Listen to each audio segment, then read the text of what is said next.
আমরা হুজুরের মুখ থেকে বায়ানের মধ্য দিয়ে শুনি যে ঘটনা। এই কুরবানিটা কি, আমরা এখন বর্তমানে কুরবানি নিয়ে খুব তামাশা করি, হো করি, আবার ওই গেঞ্জিতে কত কি লিখে আবার ওইটাকে পোস্ট করি, মানে ওইটা করে থাকি। কেউ বলে আমার একদিনের পয়সা, যে অনেক ব্যাপার। এখন ডিজিটাল যুগ, আস্তে আস্তে মানুষ পরিবর্তন হয়ে যাচ্ছে, কত কি হচ্ছে। আবার কুরবানির গরু কিনতে যাওয়া নিয়ে হাটেতে গিয়ে দেখবে এক এক রকম কত রকম লোক দেখতে পাবে। আবার ওই কুরবানির জানোয়ার, কুরবানির পশু কিনে আনার পরে কত কি আমরা করি ঈদের সময়, আবার কত কি আমরা যেন একটা খুশিতে পরিবর্তন, মানে খুশিতে আমরা পরিণত করে দিয়েছি। যে কুরবানি মানে হো করবে চারিদিকে একটা, আমাদের ওইদিকে তো সেই লোকজন ভর্তি, গাড়ির পিছনে একটা কুরবানির জানোয়ার যদি আসে তাকে নিয়ে একটু হো করে, মানে একটু দৌড়দৌড়ি করবে, খুব মজা নেবে, এরকম আপনাদের দিকে হয় কি জানি না। তো কুরবানিটাকে আমরা একটা তামাশার বস্তু বানিয়ে দিচ্ছি আমরা।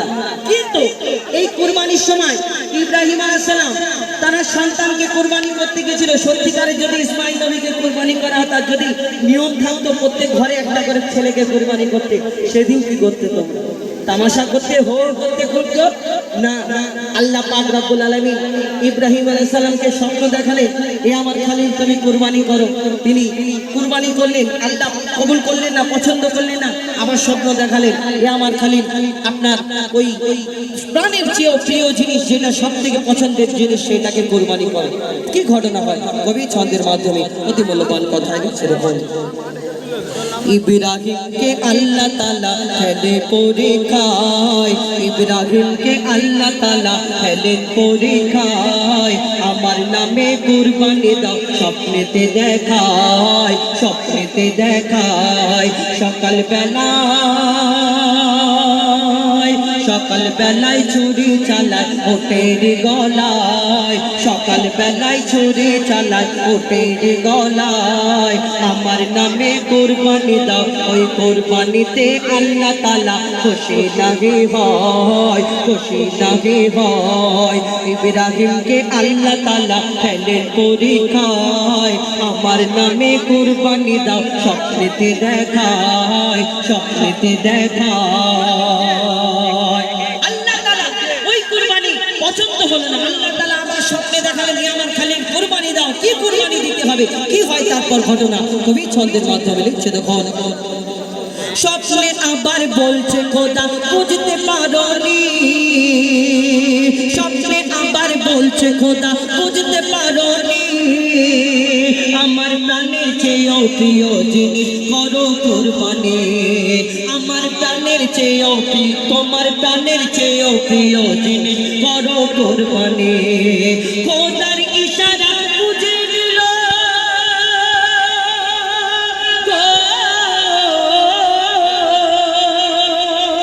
খোদার ইশারা বুঝে নিল ইব্রাহিম খালিল, খোদার ইশারা বুঝে নিল ইব্রাহিম খালিল, আমার প্রাণের চেয়েও প্রিয় আমার ছেলে ইসমাইল, আমার ছেলে ইসমাইল।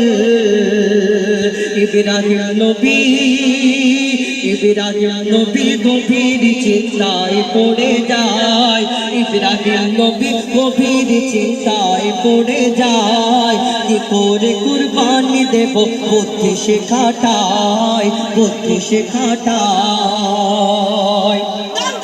ইব্রাহিম নবী চিন্তা করে, আমার সন্তানকে কুরবানি করব, কিন্তু একটা মা তার সন্তান, একটা মা তার সন্তানকে এত ভালোবাসে, যদি কোনো মাকে আমরা গিয়ে বলি তোমার সন্তানকে দু চারটা মারবো, আপনি ছেড়ে দেবেন না? ছাড়বেন না। কেন?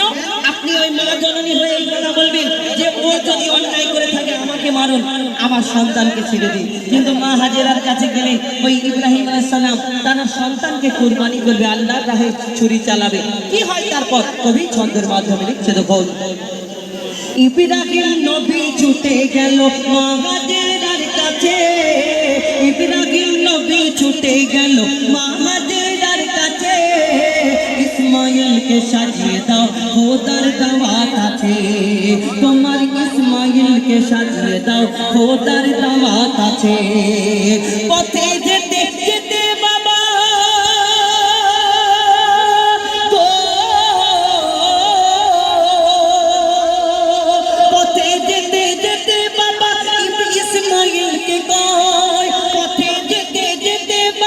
ইসমাইলকে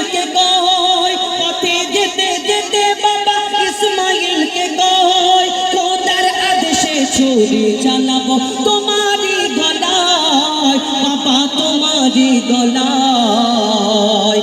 ইসমাইল বলে এই কথা শুনে ইব্রাহিম নবী কেঁদে ফেলে দেয়।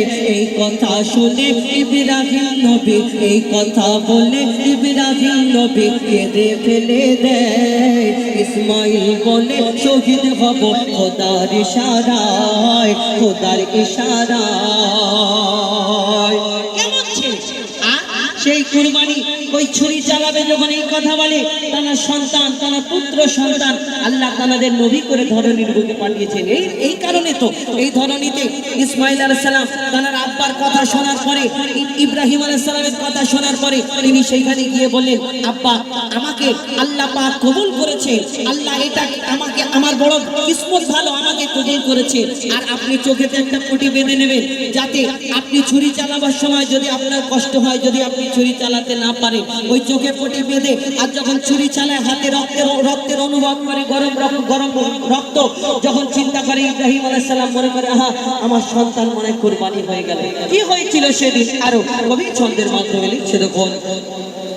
ইসমাইল বলে ও আব্বা জান দুঃখ করো না, ইসমাইল বলে ও আব্বা জান দুঃখ করো না, আমার মতো নসিবকে আজ পাবে বলো না, আরে আমার মতো নসিবকে আজ পাবে বলো না। ইসমাইল বলে চোখে তোমার পটি বেঁধে নাও, আল্লাহর নামে আমার গলায় ছুরি চালিয়ে দাও, আল্লাহর নামে আমার গলায় ছুরি চালিয়ে দাও। চোখে পটি বেঁধে ছুরি চালায় পাথর হলো দিল, ভাবে আল্লাহর রাহে কুরবানি হয়েছে ইসমাইল, আল্লাহর রাহে কুরবানি হয়েছে ইসমাইল। চোখের পটি খুলে দেখে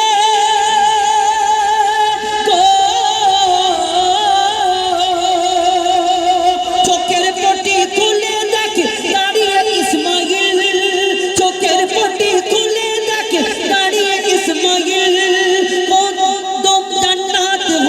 দম্বা পাঠায় রব্বুল আলামিন, আমার রব্বুল আলামিন। ইব্রাহিম নবী পাশ করেছে খোদার পরীক্ষায়, ইব্রাহিম নবী পাশ করেছে খোদার পরীক্ষায়। ইসমাইলকে সরিয়ে সেথা দম্বা রাখা হয়, দম্বা রাখা হয়। শেষ কথা কবির মনে ভাইয়া, এই দুনিয়ায় এইভাবে সেই দিন কুরবানি হলো। এখনো পর্যন্ত রীতি রেওয়াজ কুরবানি হয়ে যাচ্ছে, কিন্তু আমরা অনেক রকম কুরবানি করি, এক একজনের এক এক রকম কুরবানি। কেউ রেশারেশি কুরবানি, এক এক এলাকায় যদি দুটো বড় লোক থাকে দেখবেন মনে করে ওর বাপ কটা গরু এনেছে, ছেলেকে জিজ্ঞেস করে ওদের কটা গরু এনেছে, 5টা, ওদের কটা মহিষ এনেছে, 4টে। আচ্ছা ওরা যদি 5টা আনে আমাদের 6টা আনতে হবে, কেন কি ইজ্জতের ব্যাপার। এই রেশারেশি কুরবানি করো। কেউ আবার মা বোনেদের আবার গোশ কম হয়ে গেলে মনটা খারাপ হয়ে যায়, যে আমরা এত গরু দিলাম, এত মোষ দিলাম, আর আমাদের একটু মনে গোশ, এটা হয় না। তো কবি ছন্দের মাধ্যমে সেই সম্পর্কে শেষ কথায় কি লিখতে দেখো। লোক দেখানো কুরবানিতে যাবে না রে জোশ, আর লক্ষ টাকার গরু কিনে হাড়ি বোঝায় গোশ, ও তোমার লক্ষ টাকার গরু কিনে হাড়ি বোঝায় গোশ। রেশারেশি কুরবানিতে করো না গো ভুল, আল্লাহর দ্বারে এক বিন্দু হবে না কবুল, আল্লাহর দ্বারে এক বিন্দু হবে না কবুল, আল্লাহর দ্বারে এক বিন্দু হবে না কবুল। পশুর বদলে আজকে যদি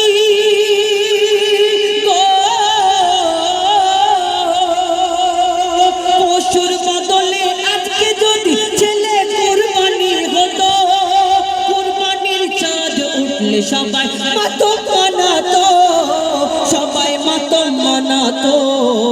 মঈদুল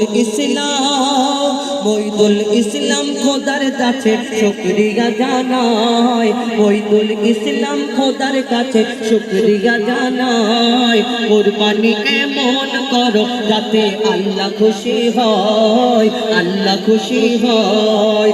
ইব্রাহিমকে আল্লাহ তাআলা ফেলে পরীক্ষায়, ইব্রাহিমকে আল্লাহ তাআলা ফেলে পরীক্ষায়। আমার নামে কুরবানি দাও স্বপ্নেতে দেখায়, স্বপ্নেতে দেখায়, স্বপ্নেতে দেখায়। ঘটনামূলক গজল।